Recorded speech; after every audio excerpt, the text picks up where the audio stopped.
দেশের প্রায় 4 কোটি মানুষ ভুগছেন কোনো না কোনো থাইরয়েডজনিত সমস্যায়। আক্রান্তদের প্রতি 7 জনের 5 জনই নারী, যাদের 60 ভাগই রয়েছেন চিকিৎসার বাইরে। এমন তথ্য বাংলাদেশ মেডিকেল বিশ্ববিদ্যালয়ের। সময় মতো চিকিৎসা নিলে এই রোগ নিয়ন্ত্রণ করা সম্ভব বলছেন বিশেষজ্ঞ চিকিৎসকরা। স্বাধীন ইসলামের ক্যামেরায় জিনিয়া কবি সূচনার রিপোর্ট। নুসরাত মিষ্টি, বয়স 35 বছর। পরপর 3 বার গর্ভপাত হয়েছে তার, তবে কারণ খুঁজে পাচ্ছিলেন না। চিকিৎসকদের নানা পরীক্ষা নিরীক্ষার পরে জানতে পারেন থাইরয়েড জনিত রোগে আক্রান্ত তিনি। আমার আগে যেমন অস্থিরতা কাজ করতো না, যেমন আমি একা সবখানেই যেতাম, কিন্তু এখন একা গেলে কেমন যেন একটা ভয় কাজ করে। যেমন আমার বেবিকে নিয়ে কোথাও যাব, মানে একজনকে আমাকে সাথে নিতে হয়।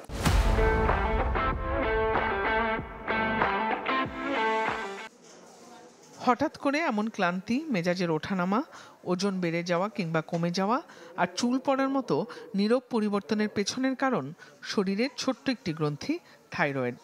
ছোট হলেও বিপুল প্রভাব ফেলে শারীরিক ও মানসিক স্বাস্থ্যে। আমি একজন থাইরয়েড রোগী, কিন্তু আমার মাথায় কখন আসে নাই যে আমার বাচ্চার হতে পারে। আমি যখন আজকে এখানে আসলাম ফার্স্ট, তো কিছু সিমটম শুনে আমার কাছে মনে হলো যে আমার বেবিরও হয়তো বা এটা থাকতে পারে।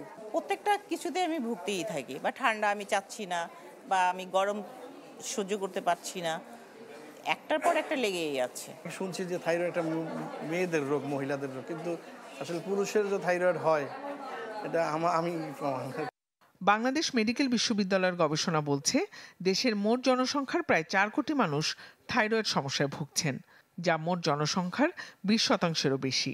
আক্রান্তদের মধ্যে প্রতি 7 জনের মধ্যে 5 জনই নারী। এর মধ্যে 60% জানেনই না তারা থাইরয়েডে আক্রান্ত। অন্যদিকে প্রতি 2300 শিশুর মধ্যে একটি শিশু জন্মগত থাইরয়েড সমস্যায় ভুগছে।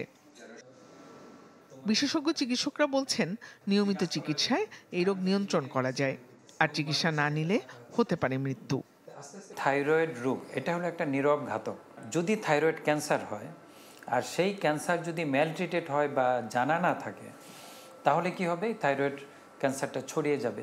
তখন কিন্তু ট্রিটমেন্ট করা অত্যন্ত কঠিন এবং মৃত্যু পর্যন্ত তার হতে পারে এই থাইরয়েড ক্যান্সারের জন্য। জন্মের পরপর, বয়সন্ধিকালে, গর্ভধারণের আগে এবং বয়স 40 হওয়ার পর থাইরয়েড পরীক্ষার পরামর্শ এই বিশেষজ্ঞ চিকিৎসকের। কি কারণে থাইরয়েড হয়, এই সমস্ত তথ্যগুলো যদি আমরা জানাতে পারি এবং আমরা স্ক্রিনিংয়ের আওতায় আনতে পারি, তখন এই থাইরয়েডকে আমরা প্রিভেন্ট করতে পারবো। এবং সেই সাথে থাইরয়েড রোগ যদি হয়েই যায়, সেই ক্ষেত্রে আমরা কিন্তু প্রতিকারের জন্য যদি আর্লি ব্যবস্থা নেই, তাহলেই আমাদের এই প্রতিকার বা প্রতিরোধ দুটাই সম্ভব। জিনিয়া কবি সূচনা, চ্যানেল 24, ঢাকা।